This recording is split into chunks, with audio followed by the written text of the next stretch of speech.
p நடுக்கு 2 into q நடுக்கு 1 into r நடுக்கு 4 இன்ட்டு s நடுக்கு 3 ஈக்குவல் டு 3,15,000 என்றவாறு அமையும். PQRS என்ற 4 இலக்க பரிவர்த்தனை அட்டையின் ரகசிய எண்ணை கண்டுபிடி. ஓகேப்பா. PQRS அப்படின்ற சீக்ரெட் நம்பரை கண்டுபிடி. ரகசிய எண்ணை பரிவர்த்தனை அட்டைனா டெபிட் கார்டு, கிரெடிட் கார்டா டெபிட் கார்டா ஏதோ ஒரு கார்டு, ஏடிஎம் கார்டு வச்சுக்கீங்களா? சரியா?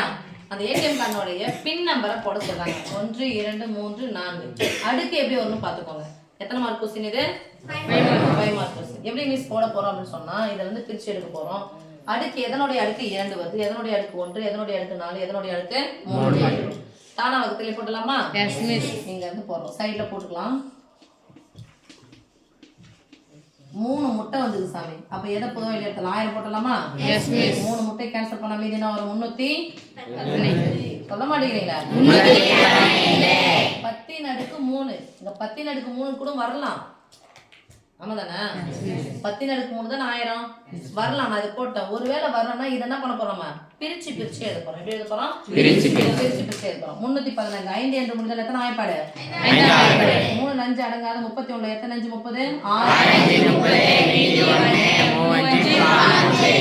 5 அடுக்கு 1 வந்துச்சு. 10 அடுக்கு 3 5 அடுக்கு 1 மீதி 2 வரணும். ரைட்? இப்போ 63 எத்தனை வாய்ப்பாடு வரப்போகுது? 3 வாய்ப்பாடு வரப்போகுது. 2 3 மறுபடியும் எத்தனை வாய்ப்பாடு போலாம்? 3 வாய்ப்பாடு போலாமா? 7ன்றது பகாயன், வேற வழி இல்லை, அப்படியே விட்டுறணும். இங்க பாரு 5 அடுக்கு 1 வந்துருச்சு, 7 அடுக்கு 1 வந்துருச்சு, 3 அடுக்கு 2 வந்திருக்கு. இது ஓகே. ஆனா இதுக்குள்ள பிரச்சனை வருது. அப்போ இந்த 10 அடுக்கு 3 சொல்ல போட்டோம் இல்லையா, இதை என்ன பண்ண போறோம்? நம்ம பிரிக்க போறோம். சரியா சாமி? புரியுதா? அப்ப இதை எப்படி பிரிக்கலாம் அப்படின்னு சொல்லிட்டு பாருங்க.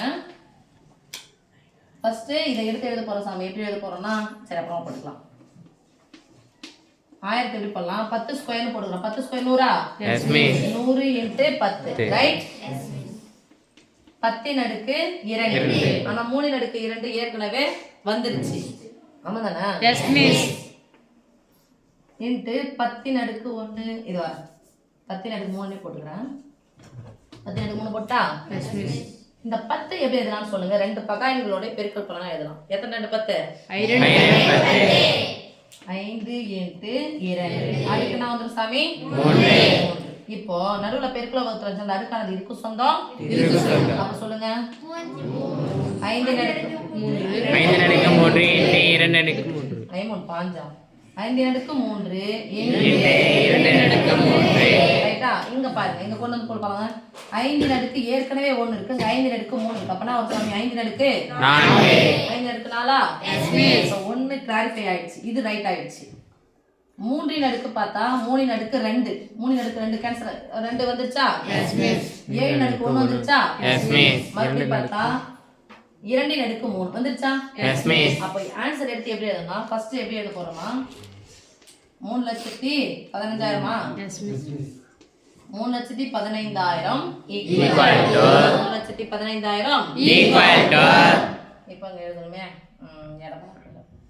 p நடுக்கு 2 p நடுக்கு 2 p நடுக்கு எந்த நம்பர் 2 வந்திருக்கு? 3 3 நடுக்கு 2 இன்டு எந்த அண்ணனோட எடுக்கு 1 7 நடுக்கு 1 இன்டு நீட்டா எழுதி போங்க சாமி. இன்டு 6 நடுக்கு 4 5 நடுக்கு 1 5 நடுக்கு 3 சேர்த்தா எத்தனை வரும்? 5 நடுக்கு 4 இன்டு 2 நடுக்கு 3 எந்த நம்பர் 3 முறை வந்திருக்கு? 2 நடுக்கு 3 right? Yes miss. இப்போ where this implies p equal to 3 q equal to 7 r equal to 5 s equal to 2 அந்த ரகசிய எண் போடலாமா? yes miss. ரகசிய எண் ஒருவேளை 2 மார்க்ல கொடுத்தாலும் இதை எழுதுறதுக்கு 1 மார்க்கு, இந்த நம்பரை எழுதுறதுக்கு 1 மார்க் அவ்வளோதான். 5 மார்க்கில் கொடுத்தா இந்த நீங்கள் எப்படி இதை போட்டு தான் போடுவீங்க. ஏன்னா கன்ஃபியூஸ் ஆகிட்டீங்க, இதெல்லாம் போட்டு தான் போடுவீங்க. போட்டிங்கன்னா இது மாதிரி எழுதிட்டு இந்த நம்பர் PQRS தானே. அப்போ அந்த சீக்ரெட் நம்பர் என்னது? 3 7 5 2 3 7 5 2